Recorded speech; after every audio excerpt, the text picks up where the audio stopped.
ಇದರ ಮಧ್ಯೆ ಗಂಡ ಸಂತಾನ ಬೇಕಂತ ಹೇಳಿ ಆಕೆಗೆ ಹೆಣ್ಮಗು ಏನಾದ್ರು ಐತೆ ಗರ್ಭದಲ್ಲಿ ಕೊಲ್ಲುವಂತ ಪ್ರಯತ್ನಗಳನ್ನ ಕೂಡ ಇವತ್ತು 80s ಇಂದ ಇದು ಸ್ಕ್ಯಾನಿಂಗ್ ಮೆಷಿನ್ ಯಾವಾಗಿಂದ ಬಂತು ಅವಾಗಿಂದನೂ ನಡೀತಾ ಇದೆ. ಅವಳ ಒಂದು ಗರ್ಭಕೋಶದ ಮೇಲೂ ಅವಳಿಗೆ ಹಕ್ಕಿಲ್ಲ. ಅದನ್ನು ಕೂಡ ಇವನು ತನ್ನ ಕೈಗೆ ತೆಕ್ಕೊಂಡ್ಬಿಟ್ಟಿದ್ದಾನೆ. ಅಪ್ಪ ಆಗಿರ್ಬೋದು, ಗಂಡ ಆಗಿರ್ಬೋದು, ಅಥವಾ ಆ ಕುಟುಂಬದ ಸೋಕಾಲ್ಡ್ ಎಲ್ಡರ್ಸ್ ದೊಡ್ಡವರಾಗಿರ್ಬೋದು, ಇವಳು ಏನನ್ನು ಹೆರಬೇಕು ಅನ್ನೋವಂಥದ್ದನ್ನು ಕೂಡ ಬೇರೆಯವರು ಡಿಸೈಡ್ ಮಾಡ್ತಾರೆ. ಅಂದರೆ ಅವಳಿಗೆ ಎಲ್ಲಿದೆ ಸ್ವಾತಂತ್ರ್ಯ? ನಮ್ಮ ದೇಶದ ಮಹಿಳೆಯರಿಗೆ ನೀನು ಏನು ಓದಬೇಕು ಅಂತ ಕೂಡ ಅವಳು ಡಿಸೈಡ್ ಮಾಡೋಕ್ಕಾಗಲ್ಲ. ಅವಳು ಮುಂದೆ ಏನಾಗಬೇಕು, ಮದುವೆ ಆಗಬೇಕಾ ಆಗಲ್ವಾ ಅನ್ನೋದನ್ನು ಕೂಡ ಅವಳು ಡಿಸೈಡ್ ಮಾಡೋಕ್ಕಾಗಲ್ಲ. ಹೊರಗಡೆ ಹೋಗಿ ನಾನು ಓದಬೇಕು, ನನ್ನ ಕಾಲ ಮೇಲೆ ನಿಂತ್ಕೋಬೇಕು, ನಾನು ಏನಾದ್ರು ಸಾಧಿಸ್ಬೇಕು ಅನ್ನೋದನ್ನು ಕೂಡ ಅವಳು ಡಿಸೈಡ್ ಮಾಡೋಕ್ಕಾಗಲ್ಲ. ಒಂದು ಎಜುಕೇಟೆಡ್ ಫ್ಯಾಮಿಲಿ ನಾವು ನಮ್ಮ ಮಕ್ಕಳನ್ನ ಚೆನ್ನಾಗಿ ಓದಿಸ್ತಿದ್ದೀವಿ ಅಂದ್ರೂ ಕೂಡ ನಾವು ಅವ್ರ ಕನಸನ್ನು ಎಷ್ಟು ಕನ್ಫೈನ್ ಮಾಡ್ತೀವಿ ಅಂತ ಹೇಳಿದ್ರೆ ವಿಶಾಲವಾದಂಥ ಒಂದು ಕನಸು ಅವರಿಗೆ ಬರೋಕ್ಕೆ ಸಾಧ್ಯನೇ ಇಲ್ಲ. ನಾನು ದೊಡ್ಡ ವಿಜ್ಞಾನಿ ಆಗ್ತೀನಿ, ಅಥವಾ ನಾನು ಪ್ರೆಸಿಡೆಂಟ್ ಆಫ್ ಇಂಡಿಯಾ ಆಗ್ತೀನಿ, ಅಥವಾ ನಾನು ಚೀಫ್ ಜಸ್ಟಿಸ್ ಆಗ್ತೀನಿ ಅಂತ ಹೆಣ್ಮಕ್ಳುಗಳು ಕನ್ಸು ಕಂಡ್ಕೊಂಡು ಓದ್ತಾ ಇದ್ದಾರೆ. ಅಥವಾ ಒಂದು ಟೀಚರು, ಒಂದು ಡಾಕ್ಟ್ರು, ಒಂದು ಲಾಯರು ಎಟ್ ದ ಮೋಸ್ಟ್ ಇಷ್ಟಾನೇ ಆಗ್ತಿದ್ದಾರೆ. 0.1% ಅಷ್ಟು ಮಹಿಳೆನೂ ಕೂಡ ನಾನು ಹೊರದೇಶಕ್ಕೆ ಹೋಗ್ತೀನಿ, ಬೇರೆ ದೇಶ ಓಡಾಡ್ತೀನಿ, ರಿಸರ್ಚ್ ಮಾಡ್ತೀನಿ, ಸೈಂಟಿಸ್ಟ್ ಆಗ್ತೀನಿ ಅಂತ ಯೋಚನೆ ಮಾಡ್ಕೊಂಡು ಬೆಳೆಯಲ್ಲ. ಸೊ ಅವ್ರ ಕನಸುಗಳನ್ನೂ ನಾವು ಚಿವುಟ್ ಹಾಕ್ಬಿಟ್ಟಿದ್ದೀವಿ. ಮೇಡಮ್, ಇವತ್ತು ಪುರುಷರಷ್ಟೇ ಅಲ್ಲ, ಎಷ್ಟೋ ಜನ ಮನೆಗಳಲ್ಲಿ ತಾಯಂದ್ರು ಕೂಡ ನಮ್ಮ ಹೆಣ್ಮಗಳು, ನನ್ನ ಮಗಳು ಸುರಕ್ಷಿತವಾಗಿರಬೇಕು, ಎಲ್ಲವನ್ನ ಕಲಿಬೇಕು, ಸೊ ನಾವು ಅನುಭವಿಸೋದನ್ನ ಅವ್ರು ಅನುಭವಿಸಬಾರ್ದು ಅಂತ ಹೇಳಿ ಕೂಡ ಒಂದಷ್ಟು ರೆಸ್ಟ್ರಿಕ್ಷನ್ ಮಾಡುವಂಥದ್ದಿದೆ. ಯಾಕಂತ ಹೇಳಿದ್ರೆ ಇವತ್ತಿನ ಸಮಾಜದಲ್ಲಿ ಆ ರೀತಿ ಒಂದು ಪರಿಸ್ಥಿತಿಯನ್ನು ನಾವು ಎದುರಿಸ್ತಿದ್ದೀವಿ. ಸೊ ಹೆಣ್ಮಕ್ಳಿಗೆ ಎಲ್ಲೂ ಸೇಫ್ ಇಲ್ಲ, ಅದು ಒಂದು ಕಾರಣ ಆಗುತ್ತೆ ಅಲ್ವಾ? ಕೋಳಿ ತನ್ನ ಮರಿಗಳನ್ನ ರೆಕ್ಕೆ ಒಳಗಡೆ ಇಟ್ಕೊಂಡು ಬೆಳೆಸತ್ತೆ, ರಕ್ಷಣೆ ಕೊಡ್ತೀನಿ ಅಂತ ಹೇಳ್ಬಿಟ್ಟು ಕೊಡತ್ತೆ. ಯಾವುದೇ ಹದ್ದು ಬಂದ್ರೂ ಅಟ್ಟಾಡಿಸ್ಕೊಂಡು ಹೋಗಿ ಹದ್ದನ್ನು ಓಡಿಸತ್ತೆ, ಮರಿನ ರಕ್ಷಣೆ ಮಾಡುತ್ತೆ. ಸೊ ತಾಯಿಯ ಗುಣ ಹಂಗಿರತ್ತೆ, ಅವಳು ರಕ್ಷಣೆ ಮಾಡೋಕ್ಕೆ ನೋಡ್ತಿರ್ತಾಳೆ, ನನ್ನ ರೆಕ್ಕೆ ಕೆಳಗಡೆ ಇರೋವರೆಗೂ ನನ್ನ ಮರಿಗಳು ಸುರಕ್ಷಿತ ಅಂತ. ಸೊ ರೆಕ್ಕೆಯಿಂದ ಈಚೆ ಬರಲೇಬೇಕಲ್ಲ ಮರಿಗಳು. ಬರಬೇಕಾದ್ರೆ ಎಲ್ಲಿಗೆ ಬರಬೇಕು? ಅವು ಓಪನ್ ಫೀಲ್ಡಿಗೆ ಬರಬೇಕು. ಅಂದರೆ ನಮ್ಮ ಮಕ್ಕಳುಗಳನ್ನು ಕೂಡ ಸಮಾಜಕ್ಕೆ ಬರಬೇಕು. ನಮ್ಮ ಸಮಾಜ ಯಾವಾಗ ಹೆಲ್ದಿ ಆಗೋದು, ಆರೋಗ್ಯಕರವಾದಂತಹ ಒಂದು ಸಮಾಜ ಇದ್ದರೆ ಅಲ್ಲಿ ಯಾವುದೇ ಗಂಡಸು ಆ ಮಧ್ಯರಾತ್ರಿಯಲ್ಲಿ ಅವಳು ಒಂಟಿಯಾಗಿ ನಿರ್ಜನವಾದಂಥ ಪ್ರದೇಶದಲ್ಲಿ ನಡ್ಕೊಂಡು ಈವನ್ ಸ್ಮಶಾನಕ್ಕೆ ಹೋದರೂ ಕೂಡ, ಅಥವಾ ದೇವಸ್ಥಾನಕ್ಕೆ ಹೋದರೂ ಕೂಡ, ಅಥವಾ ಬಸ್ ಸ್ಟ್ಯಾಂಡ್ಗೆ ಹೋದ್ರೂ ಕೂಡ ಅವಳು ನೆಮ್ಮದಿಯಾಗಿ, ಈಗ ಒಂದು ಇರುವೆ ಆ ಭಯದಿಂದ ಹೋಗಲ್ಲ ಅಲ್ಲ, ಒಂದು ಇರುವೆ ಹರ್ಕೊಂಡು ಹೋಗ್ತಾ ಇರತ್ತೆ. ನನ್ನನ್ನು ಯಾರು ರೇಪ್ ಮಾಡಿಬಿಡ್ತಾರೆ ಅಥವಾ ನನ್ನನ್ನು ಕೊಲೆ ಮಾಡಿಬಿಡ್ತಾರೆ ಅನ್ನೋ ಭಯದಿಂದ ಇರುವೆ ಇರೋದಿಲ್ಲ. ಆದರೆ ಈ ಹೆಣ್ಮಕ್ಳುಗಳಿಗಿದೆ, ನನಗೂ ನಿಮಗೂ ಇದೆ. ನಾವು ಹೋಗ್ತೀವ, ನಾವು ಇಷ್ಟು ಧೈರ್ಯ ಇಷ್ಟೆಲ್ಲ ಮಾತಾಡೋದ್ರೂ ಕೂಡ ನಮಗೂ ಕೂಡ ಅಷ್ಟು ಧೈರ್ಯ ಇಲ್ಲ. ಯಾಕಂದರೆ ಸಮಾಜ ಅಷ್ಟು ಕೆಟ್ಟೋಗಿದೆ, ಅನಾರೋಗ್ಯಕರವಾಗಿದೆ. ಮೊನ್ನೆ ತಾನೇ ನಾವು ಹೊಸ ವರ್ಷವನ್ನ ಆಚರಣೆ ಮಾಡ್ಕೊಂಡ್ವಿ ಮೇಡಮ್. ಆಗ ಒಂದಷ್ಟು 12 ಗಂಟೆ, 1 ಗಂಟೆ, 2 ಗಂಟೆ ಟೈಮಲ್ಲಿ. ಸೊ ಇವತ್ತಿನ ನಮ್ಮ ಯುವ ಜನಾಂಗದ ಹೆಣ್ಣು ಮಕ್ಕಳೆಲ್ಲ ಒಂದಷ್ಟು ಓಡಾಡಿದ್ರು. ಆಗ ಒಂದಷ್ಟು ಕಮೆಂಟ್ಸ್ ಬಂತು ಮೇಡಮ್, ಎಲ್ಲಿ ಸೋಷಿಯಲ್ ಮೀಡಿಯಾದಲ್ಲೆಲ್ಲ ಒಂದಷ್ಟು ಮಾತನಾಡಿದ್ರು, ಮನೆಗಳಲ್ಲಿ ಪುರುಷರು ಹೋಗಿ ಮಾತನಾಡಿ ಹೇಳ್ತಿದ್ರು, ಸೊ ನೋಡಿ ಹೆಣ್ಮಕ್ಳಿಗೆ ಸ್ವತಂತ್ರ ಕೊಟ್ಟರೆ ಏನಾಗುತ್ತೆ, 12 ಗಂಟೆಲಿ ಎಲ್ಲ ಕಡೆ ಓಡಾಡಿದ್ರೆ ಹೆಣ್ಮಕ್ಳಿಗೆ ಸ್ವತಂತ್ರ ಸಿಗುತ್ತೆ ಅಂತ ಹೇಳಿ ಗಾಂಧೀಜಿಯವ್ರು ಹೇಳಿದ್ರು. ಈಗ ಹೆಣ್ಮಕ್ಳನ್ನ ಓಡಾಡೋದಕ್ಕೆ ಬಿಟ್ವಿ, ಏನು ಫಜೀತಿ ಮಾಡ್ಕೊಂಡ್ರು ಅನ್ನೋ ಒಂದಷ್ಟು ಕಮೆಂಟ್ಗಳನ್ನು ಹಾಕಿದ್ರು. ಅಂದರೆ ಆಕೆ ಓಡಾಡಿದ್ರು ತಪ್ಪು. ಸೊ ಈ ರೀತಿ ಒಂದು ತಪ್ಪುಗಳು ಅಂತ ಇದ್ದಾಗ ಯಾವಾಗ ನಾವು ಹೆಣ್ಮಕ್ಳು ಬದಲಾವಣೆ? ಅವಳು ಎಲ್ಲಿ ಫಜೀತಿ ಮಾಡ್ಕೊಂಡ್ಲು? ಅವಳು ಹೊರಗಡೆ ಹೋದ್ಲು, ಅವಳು ಇಷ್ಟ ಬಂದಂಗೆ ಡ್ಯಾನ್ಸ್ ಮಾಡೋದ್ಲು, ಅವಳಿಗೆ ಇಷ್ಟ ಆಯ್ತು ಅಂತ ಕುಡಿದೆಲ್ಲೋ ಬಿದ್ದಿರ್ತಾಳೆ, ಎದ್ದು ಬರ್ತಾಳೆ. ಸಮಾಜ ಸರಿಯಾಗಿದ್ದಿದ್ರೆ ಅಷ್ಟಾಗ್ತಿತ್ತು, ಅಷ್ಟೇ ಅಲ್ಲ, ಇನ್ನೇನು ಆಗ್ತಿರ್ಲಿಲ್ಲ. ಇಲ್ಲಿ ಪ್ರಾಬ್ಲಮ್ ಆಗಿರೋದು ಆ ಹುಡುಗರುಗಳದ್ದು. ಯಾರು ಹೋಗಿ ಅಂತಹ ವಲ್ನರಬಲ್ ಸಿಚುಯೇಷನ್ ಅಲ್ಲಿ ಇದ್ದಂಥ ಹೆಣ್ಮಕ್ಳುಗಳ ಮೈ ಮುಟ್ಟೋದು, ಅವ್ರನ್ನ ಕಿಚಾಯಿಸೋದು, ಅವ್ರನ್ನ ರೇಗ್ಸೋದು, ಅವ್ರನ್ನ ಹ್ಯಾರಾಸ್ಮೆಂಟ್ ಮಾಡೋದು. ಸೊ ಸಮಸ್ಯೆ ಆಗ್ತಾ ಇರೋದು ಇವ್ರುಗಳಿಂದ. ನಿಮ್ಮ ಒಂದು ದಾರಿಯಲ್ಲಿ ಹುಚ್ಚನಾಯಿ ಹೋಗ್ತಾ ಇದೆ ಅಂತ ಹೇಳಿದ್ರೆ ಜನ ಎಲ್ಲ ಹೋಗ್ಬಿಟ್ಟು ಇಡೀ ದಿನಗಟ್ಲೆ ಮನೆ ಒಳಗೆ ಸೇರ್ಕೊಂತಾರ, ಅಥವಾ ಹುಚ್ಚನಾಯಿನ ಶೂಟ್ ಮಾಡಿ ಸಾಯಿಸ್ತಾರ. ಕಾರ್ಪೊರೇಷನಿಗೆ ಫೋನ್ ಮಾಡಿಬಿಟ್ಟು ಹುಚ್ಚನಾಯಿನ ಹಿಡ್ಕೊಂಡು ಹೋಗಿ ಅಂತ ಹೇಳ್ತಾರೆ. ಸೊ ಇಲ್ಲಿ ಪ್ರಾಬ್ಲಮ್ ಆಗ್ತಾ ಇರೋದು ಹುಚ್ಚನಾಯಿಯಿಂದ, ಬೇರೆ ಜನರಿಂದ ಅಲ್ಲ. ಜನ ಸಾಮಾನ್ಯವಾಗಿ ಜೀವನ ಮಾಡಬೇಕು.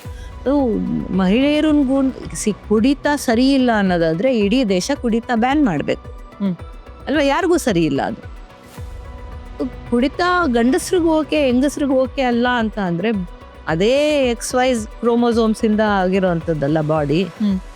24 ಕ್ರೋಮೋಸೋಮ್ಸ್, 23 ಕ್ರೋಮೋಸೋಮ್ಸ್ ಸೇಮ್ ಇರೋದಲ್ಲ. ಯಾವುದೋ ಒಂದೆರಡು ಪಾರ್ಟ್ ಆಫ್ ದ ಬಾಡಿ, ಒಂದೆರಡು ಹಾರ್ಮೋನ್ಗಳು ವ್ಯತ್ಯಾಸ ಇದೆ ಅಷ್ಟೇ ಹೊರತು ಅದೇ ಬಾಯಿ, ಅದೇ ಹೊಟ್ಟೆ, ಅದೇ ನಾಲಿಗೆ, ರುಚಿ ಅದನ್ನೇ ಹಿಡಿಯೋದಲ್ಲ. ಅದೇ ಏನೋ ಲಿವರ್ ಅದೇ ರೀತಿ ಫಂಕ್ಷನ್ ಮಾಡುತ್ತೆ, ಕಿಡ್ನಿಗಳು ಅದೇ ರೀತಿ ಫಂಕ್ಷನ್ ಮಾಡುತ್ತೆ, ಸೊ ಮೆದುಳು ಅದೇ ರೀತಿ ಫಂಕ್ಷನ್ ಮಾಡುತ್ತೆ.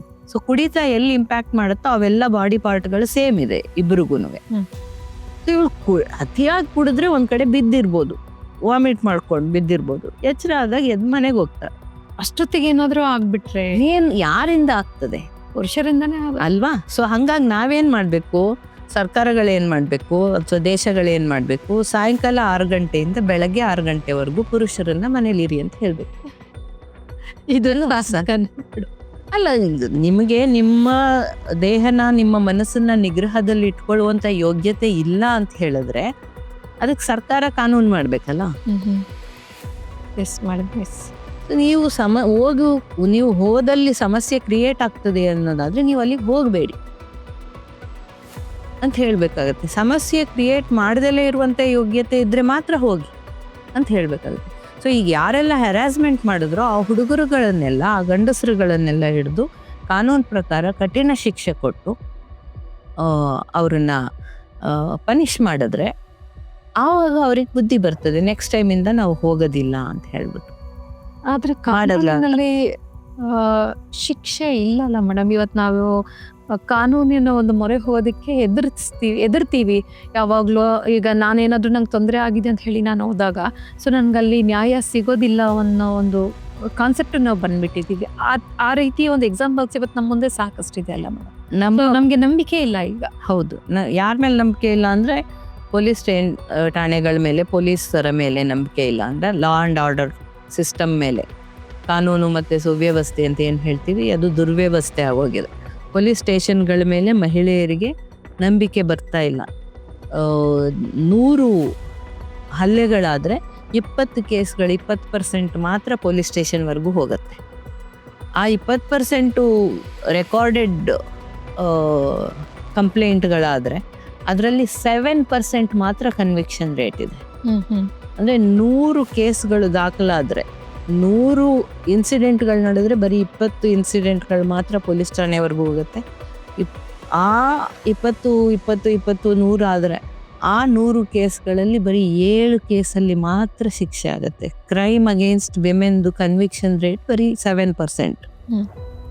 ಯಾಕೆ ಅಂತ ಹೇಳಿದ್ರೆ ಶುರುವಿಂದನೇ FIR ಲಾಡ್ಜ್ ಮಾಡೋದ್ರಿಂದ ಹಿಡಿದು ಪ್ರೈಮರಿ ಇನ್ವೆಸ್ಟಿಗೇಷನ್ ಇಂದ ಹಿಡಿದು ಪೊಲೀಸ್ನವರ ವೈಫಲ್ಯ, ಪೊಲೀಸ್ ಠಾಣೆಯ ವೈಫಲ್ಯ, ಪೊಲೀಸ್ ಮಾಡ್ಕೊಂಡು ಹೋಗೋದ. ಹೌದೌದು, ಸಾಕಷ್ಟು FIRಗಳೇ ಲಾಡ್ಜ್ ಆಗೋದಿಲ್ಲ, ಲಾಡ್ಜ್ ಮಾಡೋದಿಲ್ಲ. ಮಹಿಳೆಯರು ಹೋದ್ರೆ ಹೋಗಮ್ಮ ಅಡ್ಜಸ್ಟ್ ಮಾಡ್ಕೋಗು, ನೀನ್ ಯಾಕೆ ಹೋಗಿದ್ದೆ ಅಷ್ಟೊತ್ತಲ್ಲಿ, ನೀನ್ ಯಾಕೆ ಹೋಗ್ಬೇಕಾಗಿತ್ತು, ನಿನ್ಗೆ ಹೇಳೋರು ಕೇಳೋರು ಇಲ್ವಾ, ನೀನೊಂದು ಹೆಣ್ಣ, ಇವೆಲ್ಲ ಪ್ರಶ್ನೆಗಳು ಪೊಲೀಸ್ನವ್ರು ಕೇಳ್ತಾರೆ. ಸೊ ಹಾಗಾಗಿ ಹೆಣ್ಮಕ್ಳುಗಳು ಅಂತ ಸಂದರ್ಭ ಬಂದಾಗ ಪೊಲೀಸ್ ಠಾಣೆಗೆ ಹೋಗೋದೇ ಇಲ್ಲ, ಹೆದರ್ತಾರೆ. ನಮ್ಮದೇ ತಪ್ಪಿರ್ಬೋದೇನೋ ಅಂತ ಹೆದರ್ತಾರೆ. ಸೊ ಆ ಥರ ಕಂಡೀಷನ್ ಮಾಡಿ ನಮ್ಮ ಹೆಣ್ಮಕ್ಳುಗಳನ್ನ ನಮ್ಮ ಕುಟುಂಬ ಬೆಳೆಸ್ತಾ ಇದೆ. ಮತ್ತೆ ಕೇಸು ಬೇಗ ಕ್ಲೋಸ್ ಆಗಲ್ಲ ಮೇಡಮ್. ಈಗ ಏನಾದರೂ ಒಂದು ಕೇಸ್ ಅಂತ ಹೋಯ್ತು ಅದು 3 ವರ್ಷ 2 ವರ್ಷ 1 ವರ್ಷ ತಗೊಳ್ಳೋದ್ರಿಂದ ಅಷ್ಟು ಪೇಷನ್ಸ್ ಕೂಡ ಇರಲ್ಲ. ಸೊ ಸುತ್ತಾ ಇರಬೇಕು ಅನ್ನೋ ಒಂದು ಪೇಷನ್ಸ್ ಕೂಡ ಇರೋದಿಲ್ಲ. ಹಾಗಾಗಿ ಅವರು ಕಾನೂನನ್ನ ನಿರ್ಬೇಕು ಹೋಗಲ್ಲ. ಹೌದು. ಸೊ ಇನ್ವೆಸ್ಟಿಗೇಷನ್ ಪ್ರಾಬ್ಲಮ್ ಮತ್ತೆ ಜುಡಿಷಿಯರಿ ಪ್ರಾಬ್ಲಮ್. ನಮ್ಮ ದೇಶದ ಜನಸಂಖ್ಯೆ ಎಷ್ಟಿದೆ ಮತ್ತೆ ಕ್ರೈಮ್ ರೇಟ್ ಏನಿದೆ ಅದಕ್ಕೆ ಪ್ರಪೋರ್ಷನೇಟ್ ಆಗಿ ಪೊಲೀಸ್ ಠಾಣೆಗಳಾಗ್ಲಿ, ಪೊಲೀಸ್ನವರಾಗ್ಲಿ ಅಥವಾ ಕೋರ್ಟ್ಗಳಾಗ್ಲಿ ಇಲ್ಲ. ಸೊ ಹಾಗಾಗಿ ಪೊಲೀಸ್ ಠಾಣೆಗಳ ಮೇಲೂ ಹೆಚ್ಚು ಹೊರೆ, ಪೊಲೀಸ್ನವ್ರ ಮೇಲೂ ಹೆಚ್ಚು ಹೊರೆ, ಜುಡಿಷಿಯರಿ ಮೇಲೂ ಹೆಚ್ಚು ಹೊರೆ. ಸೊ ಯಾವುದನ್ನು ತೀರ್ಮಾನ ಮಾಡ್ತಾರೆ, ಯಾವ ಕೇಸನ್ನು ಎತ್ಕೊಂತಾರೆ, ಇದನ್ನು ಕೂಡ ಆಗ್ತಾ ಇಲ್ಲ. ಇದು ಸಮಸ್ಯೆ ದೇಶದ ಆಡಳಿತ ವ್ಯವಸ್ಥೆದು. ಅಲ್ಲಿ ಕೂಡ ಪುರುಷರೇ ಕೂತ್ಕೊಂಡಿದ್ದಾರೆ. 90% 99% ಪುರುಷರೇ ಕೂತ್ಕೊಂಡಿದ್ದಾರೆ. ಸ್ವಾತಂತ್ರ್ಯ ಬಂದು 75 ವರ್ಷ ಆಯಿತು, ಅವಾಗಿಂದನೂ ಬರೀ ಪುರುಷರೇ ಕೂತಿದ್ದಾರೆ. ಮಹಿಳಾ ಬಿಲ್ಲು ಪಾಸ್ ಆಗಬೇಕಾಗಿತ್ತು, 86 ಫಸ್ಟ್ ಪ್ರೆಸೆಂಟ್ ಆಗಿದ್ದು ಮಹಿಳಾ ವಿಮೆನ್ ರಿಸರ್ವೇಷನ್ ಬಿಲ್ಲು. ಅವಾಗ 33% ಅಂತ ಹೇಳ್ಬಿಟ್ಟು ಅವಾಗಿಂದನೂ ಪಾಸ್ ಆಗಲಿಲ್ಲ. ಇವಾಗ ಅಟ್ಲೀಸ್ಟ್ ನಾವು ಡಿಮ್ಯಾಂಡ್ ಮಾಡಬೇಕಾಗಿರೋದು 50%.